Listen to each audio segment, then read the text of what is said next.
का स्टूडेंट हूँ और अभी नई नई जवानी में कदम रखा था। लड़कियों को देखकर दिल में बहुत मीठे जज्बात पैदा होने लगे थे।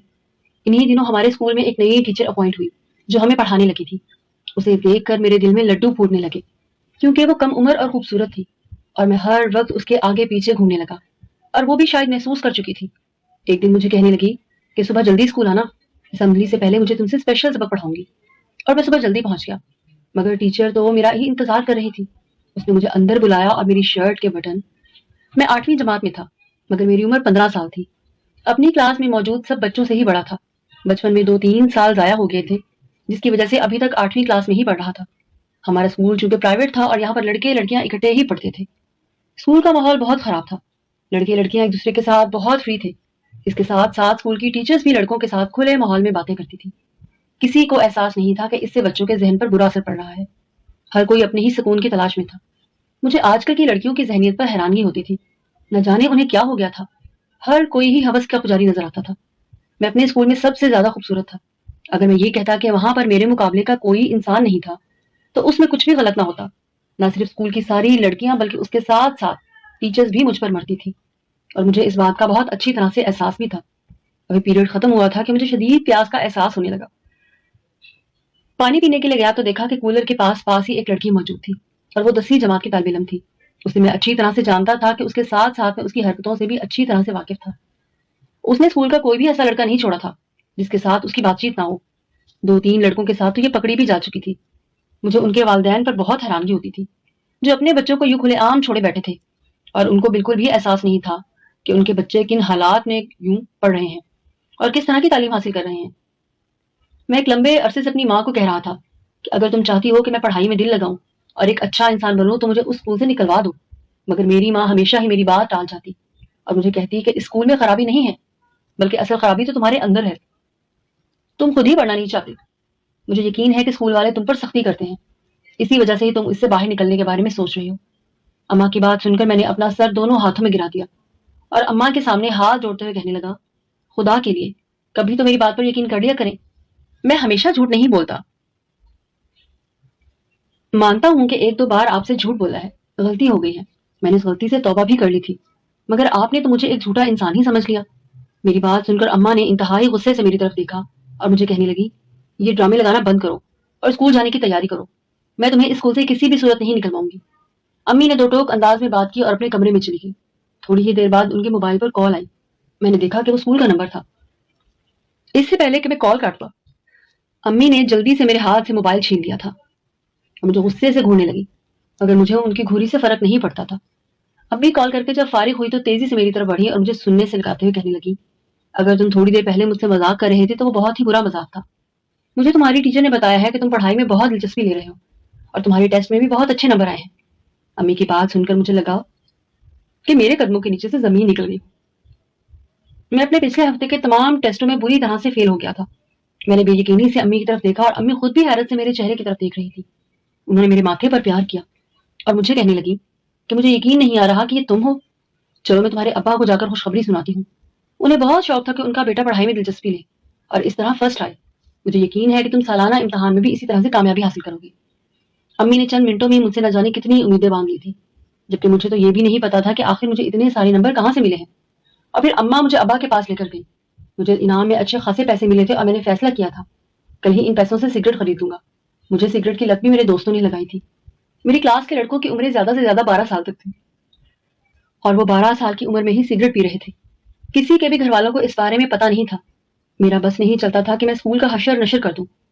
अब मुझे स्कूल में अजीब सी वहशत होने लगी थी। मैं ऐसे लोगों में से नहीं था जो छोटी और मामूली सी चीजों को अपनी आदत बना लेते हैं, बल्कि मैं ऐसे लोगों में से था जो सिर्फ शौक की खातिर हर एक चीज ट्राई करते थे, लेकिन किसी एक बात पर डटकर नहीं रहते थे। मैंने भी शुगल मेले में ही सिगरेट पीना शुरू कर दिया था। पानी के कूलर के पास खड़ा था कि वो लड़की जल्दी से मेरी साइड पर होकर खड़ी हो गई। उसने मेरे कंधे पर हाथ रखा और फिर मुस्कुराती हुई नजरों से मेरी तरफ देखते हुए कहने लगी, क्या तुम मेरे साथ सामने वाले कमरों में चलोगे? मैंने देखा कि सामने वाला कमरा स्टोर रूम था, जो ज्यादातर बंद ही रहता था और उस तरफ कोई भी आता जाता नहीं था। दूसरी नजर मैंने उस 16 साल की लड़की पर डाली जो उस वक्त बहुत ही भूखी नजरों से मेरी तरफ देख रही थी। मेरा दिल किया कि मैं उसका मुंह नोच डालूं। मैंने उसे इंतहाई ठंडे लहजे में कहा कि अभी और इसी वक्त अपना हाथ डूब मरना पसंद करूंगी। अभी मैंने ये बात कही ही थी कि उसने मुझे तमाम गालियां मेरे सामने सुना दी जो लड़के उसे सुनाते थे। اس کے منہ سے اتنی بری گالیاں سن کر مجھے شرم آ گئی، مگر اسے شرم نہیں آ رہی تھی۔ میں نے اسے کہا، آخر تم کس قسم کی لڑکی ہو؟ تمہیں اپنے ماں باپ کی عزت کی ذرا بھی پرواہ نہیں؟ اس نے تیزی سے نفی میں سر ہلایا اور مجھے کہنے لگی کہ جب ماں باپ کو اپنے بچوں کی پرواہ نہیں ہے تو ہم کیوں ان کی پرواہ کریں؟ انہوں نے خود ہی ہمیں یہاں پر چھوڑا ہے، اور اب خود ہماری خبر نہیں لیتے تو ہمارا بھی فرض بنتا ہے کہ انہیں کچھ بھی نہ بتائیں۔ اس نے دوبارہ سے میرے کندھے پر ہاتھ رکھا اور مجھے کہنے لگی کہ لیکن تم مجھے شکل سے کافی معصوم لگ رہے ہو اور باتوں سے بھی سادہ لگ رہے ہو۔ اب کی بار میں نے اس کا ہاتھ زور سے جھٹکا تھا اور اسے کہا کہ تیسری بار تم نے مجھے ہاتھ لگانے کی کوشش کی تو مجھ سے برا کوئی نہیں ہوگا۔ وہ یکدم سی خوفزدہ ہو گئی اور مجھ سے تھوڑے فاصلے پر جا کر کھڑی ہو گئی، اور وہ ابھی بھی مسلسل میرے چہرے کی طرف دیکھ رہی تھی۔ دراصل وہ مجھے بہکانے کی کوشش کر رہی تھی، مگر وہ نہیں جانتی تھی کہ مجھے اس طرح کی چیزوں میں بالکل بھی دلچسپی نہیں ہے۔ میں نے اس طرح کی لڑکیوں کے بارے میں بہت ساری باتیں سن رکھی تھی اور مجھے اس طرح کی لڑکیوں سے شدید نفرت تھی۔ میں چھوٹی سی عمر میں ہی اچھا خاصا سمجھدار ہو گیا تھا، مجھے کافی زیادہ تجربہ مل گیا تھا، اور مجھے یہ بھی اندازہ ہو گیا تھا کہ ہر چمکتی ہوئی چیز سونا نہیں ہوتی۔ پانی پی کر جیسے ہی فارغ ہوا تو وہ لڑکی تیزی سے بھاگتی ہوئی آئی اور دوبارہ میرے ہاتھ پر ہاتھ رکھتے ہوئے کہنے لگی، میں تمہیں آخری بار کہہ رہی ہوں، میرے ساتھ اس طرف چلو، میں تمہیں یقین دلاتی ہوں کہ تمہیں مایوس نہیں ہوگی، بلکہ تم جیسا کہو گے میں ویسا ہی کروں گی۔ میں تمہاری ساری باتیں ماننے کے لیے تیار ہوں۔ وہ میری منتیں کرنا شروع ہو گئی تھی۔ میں نے اسے زور سے پیچھے کی طرف دھکا دیا اور چلاتے ہوئے کہا کہ ابھی اور اسی وقت یہاں سے دفع ہو جاؤ، ورنہ مجھ سے برا کوئی نہیں ہوگا۔ مگر وہ وہاں سے ہٹنے کا نام ہی نہیں لے رہی تھی، بار بار میرے قریب آ جاتی۔ اچانک ہی میرا ہاتھ اٹھا اور اس کے چہرے پر نشان چھوڑ گیا۔ میں نہیں جانتا نہ چاہتا تھا کہ میں یہ سب کچھ کر بیٹھوں گا۔ اس نے مجھے اتنا بے بس کر دیا تھا کہ میرے پاس اس کے علاوہ کوئی چارہ نہیں تھا۔ وہ بھاگتی ہوئی پرنسپل کے آفس میں چلی گئی اور وہ مجھے دھمکی دے کر گئی تھی کہ کیا وہ پرنسپل کو میری شکایت لگانے گئی ہے، مگر مجھے اس کی اس دھمکی سے ڈر نہیں لگتا تھا، کیونکہ میں جانتا تھا کہ میں بے قصور تھا، میری اس میں کوئی بھی غلطی نہیں تھی، اور میں نے فیصلہ کر لیا تھا کہ اگر پرنسپل صاحب نے مجھ سے پوچھا تو میں انہیں صاف صاف بتا دوں گا کہ یہ لڑکی میرے ساتھ غلط کرنے کی کوشش کر رہی تھی۔ مجھے وہاں پر کھڑے ہوئے تھوڑی ہی دیر گزری تھی جب دوبارہ مجھے اپنے کندھے پر کسی کے ہاتھوں کا لمس محسوس ہوا۔ میں نے حیرت زدہ ہو کر پیچھے مڑ کر دیکھا تو یہاں پر ہماری نئی ٹیچر کھڑی تھی، جو عجیب و غریب نظروں سے میری طرف دیکھ رہی تھی۔ اس کی آنکھوں میں ایک عجیب سی چمک پھیلی ہوئی تھی۔ چند لمحے تو میں اس کی طرف دیکھتا ہی رہا، اور وہ بلا شبہ بہت ہی حسین عورت تھی، میری سوچ سے بھی زیادہ دلکش تھی۔ اس نے مجھے کہا کہ مجھے تمہاری بہادری پر خوشی ہو رہی ہے، مجھے اندازہ نہیں تھا کہ تم اس قدر بہادری کا مظاہرہ کرو گے۔ اس کی آواز بھی اس کی طرح سے خوبصورت تھی۔ اس کی آواز سن کر میں جلدی سے ہوش کی دنیا میں آیا اور پھر صفائی پیش کرتے ہوئے کہنے لگا، میڈم جی، آپ نے دیکھا ہوگا کہ وہ خود ہی میرے ساتھ غلط کرنے کی کوشش کر رہی تھی۔ اگر وہ سیدھی مجھ سے بات کرتی اور ایسی کوئی بھی غلطی نہ کرتی تو شاید میں اس پر ہاتھ نہیں اٹھاتا۔ میری بات سن کر میڈم نے تیزی سے ہاں میں سر ہلایا اور کہنے لگی کہ میں تمہاری بات بہت اچھے طریقے سے سمجھ رہی ہوں، تمہیں مجھے صفائی پیش کرنے کی ضرورت نہیں ہے۔ چند لمحوں تک تو وہ میرے چہرے کی طرف دیکھتی رہی۔ اب وہ مجھے بہت زیادہ بے چین کر رہی تھی۔ میری عمر بلا شبہ چھوٹی تھی، لیکن میں اس کی نظروں کے مفہوم کو اچھی طرح سے سمجھتا تھا کہ تم یہ ساری حرکتیں صرف اور صرف اسکول چھوڑنے کے لیے کر رہی ہو۔ مگر ایک بات میری اپنے ذہن میں بٹھا لو کہ میں تمہیں بالکل بھی اسکول سے نہیں نکلواؤں گی۔ امی نے ہمیشہ کی طرح مجھے صاف صاف انکار کر دیا۔ خاموش رہنے کے علاوہ میرے پاس اور کوئی چارہ نہیں تھا۔ اگلے دن جب میں اسکول آیا تو وہ نوکر کافی خوش تھا۔ اس نے مجھے اپنے پاس بلایا اور مجھے تھوڑے سے پیسے دیے۔ پیسے دیکھ کر میں حیران ہو گیا اور سوالیہ نظروں سے اس کے چہرے کی طرف دیکھنے لگا۔ اس نے مجھے کہا کہ یہ سب کچھ تمہاری وجہ سے ہوا ہے، اگر تم قربانی نہ دیتے تو وہ عورت مجھے کبھی بھی حاصل نہیں ہوتی۔ اور یہ بات کہہ کر وہ کمینگی سے ہنسنے لگا تھا۔ اس اسکول کے حالات میری سوچ سے بھی زیادہ خراب ہوتے چلے جا رہے تھے۔ مجھے سمجھ میں نہیں آ رہا تھا کہ میں ان حالات کے بارے میں کس کو بتاؤں۔ کوئی بھی میری بات پر یقین کرنے کے لیے راضی نہیں تھا، اور یہاں کے بچوں کے ساتھ ہونے والے سلوک کو تو میں برداشت نہیں کر سکتا تھا۔ یہاں پر بہت سارے بچے ایسے بھی تھے جو بہت معصوم تھے، انہیں زمانے کی چالاکیوں کے بارے میں نہیں پتا تھا، اور نہ ہی انہیں اس طرح کی حرکتوں کے بارے میں پتا تھا۔ سب سے زیادہ غصہ مجھے اس دن آیا جب میں نے اپنی کلاس کے حساب سے معصوم بچے کو خوفزدہ دکھا۔ وہ خوف سے کانپ رہا تھا۔ اسے دیکھ کر تو مجھے یقین ہو گیا تھا کہ کسی نے اس کے ساتھ شرارت کرنے کی کوشش کی ہے۔ میں تیزی سے اس کے پاس گیا اور اس سے پوچھنے لگا کہ تمہیں کیا ہوا ہے۔ میری بات سن کر وہ پھوٹ پھوٹ کر رونے لگا، کہنے لگا کہ مجھے اسکول میں نہیں رہنا، مجھے اسکول جانا ہے، مگر میری امی نے مجھے اسکول سے نہیں نکلوا رہی، مجھے سمجھ نہیں آ رہا کہ میں کیا کروں۔ اس کی بات سن کر میں نے گہری سانس لی، اور اس کا بھی وہی مسئلہ تھا جو میرا مسئلہ تھا۔ میں نے اس سے پوچھا کہ تم یہ اسکول کیوں چھوڑنا چاہتے ہو؟ اس نے مجھے جو بات بتائی وہ سن کر مجھے لگا کہ ساتوں آسمان میرے سر کے اوپر آ کر گر گئے ہوں۔ اسے ایک ٹیچر ہراساں کرنے کی کوشش کر رہی تھی۔ وہ ٹیچر روز ہی اسے اسٹاف روم میں بلاتی تھی اور اسے غلط کام کرنے کے لیے کہتی۔ میں نے اسے پوچھا کہ وہ ٹیچر وہاں پہ کوئی اور موجود نہیں ہوتی، تو وہ تیزی سے نفی میں سر ہلانے لگا۔ مجھے کہنے لگا کہ وہاں پر اور بھی بہت ساری ٹیچر موجود ہوتی ہیں، مگر وہ کچھ نہیں کہتی، اپنے کاموں میں مصروف رہتی ہیں اور یوں برتاؤ کرتی ہیں کہ جیسے انہوں نے کچھ دیکھا ہی نہیں۔ پھر وہ ٹیچر مجھے لے کر واش روم میں چلی جاتی ہے، اور یہ کہہ کر وہ پھر دوبارہ زور زور سے رونے لگا۔ میں نے اسے ڈانٹا اور کہا کہ یوں عورتوں کی طرح رونا تو بند کرو، رونے سے کوئی بھی مسئلہ حل نہیں ہوتا، तुम्हें हिम्मत से काम लेना पड़ेगा। मेरी बात सुनकर उसने कहा कि मुझ में हिम्मत नहीं है, क्योंकि मेरे वालिदैन मेरे साथ खड़े होने के लिए तैयार नहीं है। वो कहते हैं कि मैं ये सारी बकवास सिर्फ और सिर्फ उन्हें परेशान करने के लिए करता हूँ। तुम जानते हो कि मैं ऐसा नहीं कर रहा, बल्कि मैं तो खुद मजबूर हूँ। तुम्हें बिल्कुल भी अंदाजा नहीं है कि इन दिनों मेरी जिंदगी कितनी मुश्किल हो गई है। मेरा तो पढ़ाई में बिल्कुल दिल नहीं लग रहा। हर वक्त खराब चीजें मेरे जहन में घूमती रहती हैं। उसकी बात सुनकर मैंने गहरी सांस ली थी और उसे कहा कि मैं सब अच्छी तरह से समझता हूँ और जानता भी हूँ। सिर्फ तुम ही नहीं हो, बल्कि मैं भी हूँ जो इस सबसे गुजर चुका हूँ। लेकिन हमने बहुत बहादुर हो गया हूँ। मुझे इनकार करना आ गया है और मुझे पता चल गया है कि अगर कोई आपको हरासा करने की कोशिश करे तो आपने कैसे जान छुड़वानी है।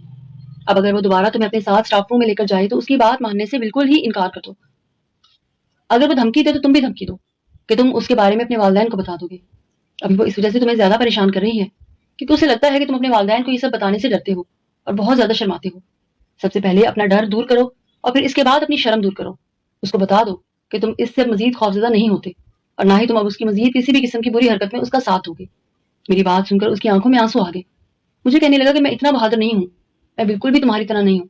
मैंने उसे तसल्ली दी और फिर काफी देर तक मैं इसे बैठा समझाता रहा, उसकी हिम्मत बढ़ाता रहा। वहां पर बैठे हुए हमें थोड़ी ही देर गुजरी थी कि वो टीचर दोबारा से कमरे के अंदर दाखिल हुई।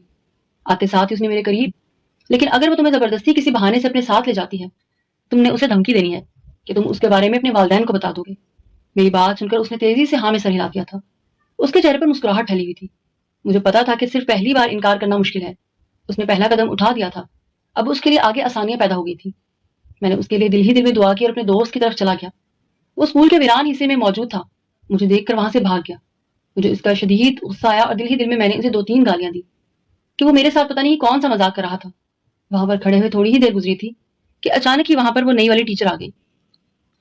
मुझे देखकर मुस्कुराने लगी और कहने लगी, काफी दिनों से मैं तुम्हारी मुंतजिर हूँ, लेकिन तुम मेरे हाथ में ही नहीं आ रहे। फिर उसने मुझसे पूछा कि मैं तुम्हें कैसी लगती हूँ।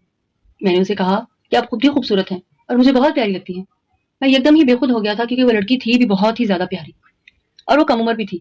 उसने मुझे कहा कि मैं तुम्हें ज्यादा प्यारी लगूंगी, बस तुम सुबह जल्दी स्कूल चले आना। उसने मुझे सुबह 7 बजे स्कूल आने के लिए कहा, जबकि स्कूल 7:45 पर लगना था।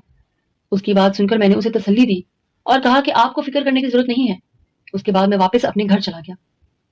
पूरी रात मैं उसके बारे में ही सोचता रहा। उस टीचर का मासूम चेहरा और मेरी नजरों के सामने घूम रहा था। दिन के वक्त मैं सुबहान को समझा रहा था, लेकिन अब खुद मेरा दिमाग कुछ भी समझने के लिए तैयार नहीं था। मुझे लेटे हुए थोड़ी ही देर गुजरी थी कि अचानक ही अम्मी के मोबाइल पर मैसेज आया। मैंने जल्दी से मैसेज जाकर पढ़ा तो मेरे चेहरे पर मुस्कुराहट फैल गई। वो मेरे मामू का मैसेज था। मेरे मामू पुलिस में थे। कि मैं जल्दी से अपने कमरे में गया और मामू का दिया हुआ मोबाइल निकालकर अपने बैग में डाल दिया। अगले दिन जब मैं वहां पहुंचा तो वो पहले से ही कमरे में मौजूद थी। उस वक्त उसने बेबाक लिबास पहना हुआ था और वो तेजी से मेरे पास आई और मेरी शर्ट के बटन बेचैनी से खोलने लगी। उस वक्त वो मुझे बहुत बेचैन नजर आ रही थी। मैंने उसे बातों ही बातों में सारी चीजें पूछी। उसने मुझे बताया कि स्कूल सिर्फ नाम की पढ़ाई करवाता है, बल्कि यहाँ पर तो हम ऐसे बच्चों को तैयार करते हैं जो बड़े होकर हमारी गैंग में शामिल हो सके। मेरे मोबाइल पर उस वक्त कॉल चल रही थी और वो कॉल मेरे मामू से कनेक्ट थी। मेरे मामू तमाम बातें सुन रहे थे। थोड़ी देर बाद वो पुलिस को लेकर यहाँ पर चले आए।